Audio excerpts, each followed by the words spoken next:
Hi hello friends, இன்னைக்கு வந்து 2 promo ஒன்றா பார்த்துட்டு போகிறோம். என்ன இன்னைக்கு வந்திருக்க 2 ப்ரோமோ சேர்த்து பார்த்தலாம். ப்ரோமோ 2, ப்ரோமோ 3 ரெண்டுமே வந்து வேற லெவல் தரமான ப்ரோமோ. ஃபர்ஸ்ட்டு ப்ரோமோ 2 பார்த்துக்கலாம். ப்ரோமோ 2ல் என்ன பார்த்திங்கன்னா, விஜய் சேதுபதி ஒரு டாஸ்க் ஒன்று வச்சிருக்காரு. என்னென்னா நீட்டிப்பு துண்டிப்பு அப்படின்ற மாதிரி 2 பேர். என்னென்னா, ஏதாவது இந்த கேமில் வந்து நீங்கள் யாரை கூட தொடர்ந்து வந்து ட்ராவல் பண்ண போகிறீங்களோ அவங்கள கூட நீட்டிப்புன்றதுக்கு வந்து கிரீன் கலர் பேண்டும் இன்னியோட உறவே வேணாம், நான் அவனை கட் பண்ணுறேன் அப்படின்றத வந்து துண்டிப்பு அப்படின்ற இதே வந்து கொடுத்துருக்காரு. ஒரு துணியை வந்து அதே வந்து கட்டணும். யார் யாருக்கெல்லாம் வந்து நீங்கள் இந்த பிக் பாஸில் வந்து தொடர்ந்து வந்து ட்ராவல் பண்ண போகிறீங்க, யாரெல்லாம் இவனை கூட வந்து நீங்கள் துண்டிக்க போகிறீங்க அப்படின்றப்போ எல்லாரும் அவங்க எந்த ஒரு ஒருத்தர் சொல்கிறாங்க.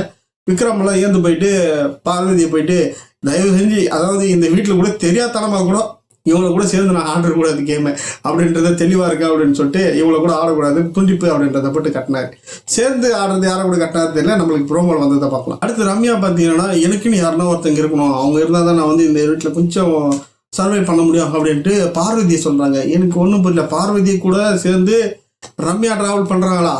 ஒரே ஷாக்கிங்காக இருக்குது. ஏன்னா கொஞ்ச நாளாக வந்து பார்த்தீங்கன்னா பார்வதி ரம்யா கூட தான் போயிட்டு நிறைய டிஸ்கஷன்லாம் பண்ணாங்க. அந்த லவ் பிரச்சனை வந்து இல்லை கம்ருதினா கூட, அப்போ கூட வந்து ரம்யா கூட தான் போய் சொன்னாங்க, இந்த மாதிரி வந்து என்னை ஏமாத்துறாண்டி அப்படின்னு. ஒன்று ரம்யா ஒரு அட்வைஸ் சொன்னாங்க, இந்த மாதிரி நீ பாரு அவனை வந்து கண்டுக்காமல் இரு, அப்படி கண்டுக்காமல் இருந்தேன்னு தான் அவன் பின்னாடியே சுற்றுவான் அப்படின்ற மாதிரிலாம் சொல்லியிருந்தாங்க. ஸோ அந்த அட்வைஸ் எல்லாம் கேட்டு அவங்களுக்குள்ள ஒரு சின்ன பாண்டிங் உருவாக்கு போல.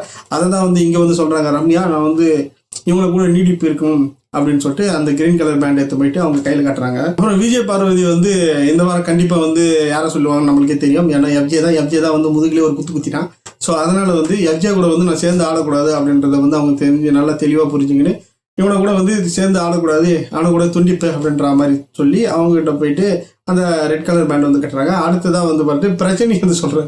பிரச்சனை சொல்லும் போது தான் ஒரு காமெடி. என்னன்னா, நான் வந்து இவங்களோட உறவை துண்டிக்கிறேன் அப்படின்னு ஒன்று சாக்காயிட்ட விஜய் சேதுபதி, நீங்கள் உங்களுடைய ஒய்ஃப் அதாவது சாண்ட்ராவோட உறவை துண்டிக்கிறீங்களா அப்படின்னு. இல்லை இந்த கேமில் இருக்கிற உறவை துண்டிக்கிறேன் அப்படின்னு சொல்லி தெளிவாக சொன்னார்.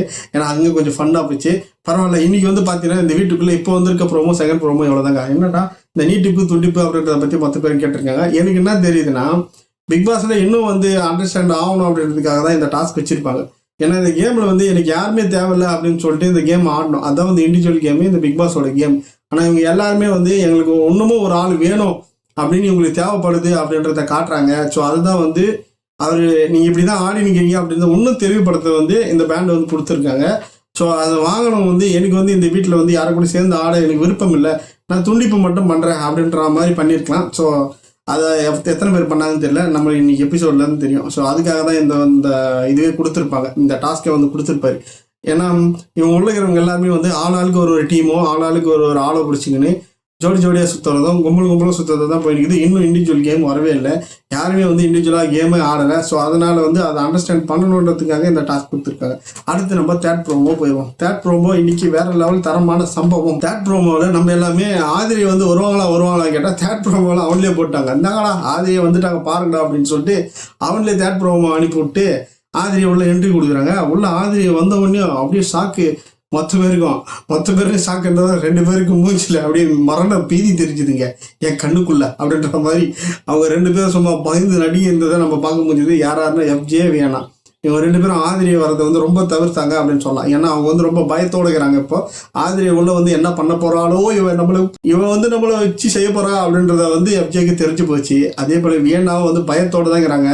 இந்த ப்ரோமோ பார்க்கும்போது தெரியும், அவங்க உள்ள வந்து அவங்க பேசுறதை பார்க்கும்போது வியன்னா மூச்சு ஜூம் பண்ணி காமிச்சாங்க. அதை பார்க்கும்போது நம்மளுக்கு தெரிஞ்சுது இனிமேல் வந்து பொழக்க போகிறாங்க அப்படின்றது.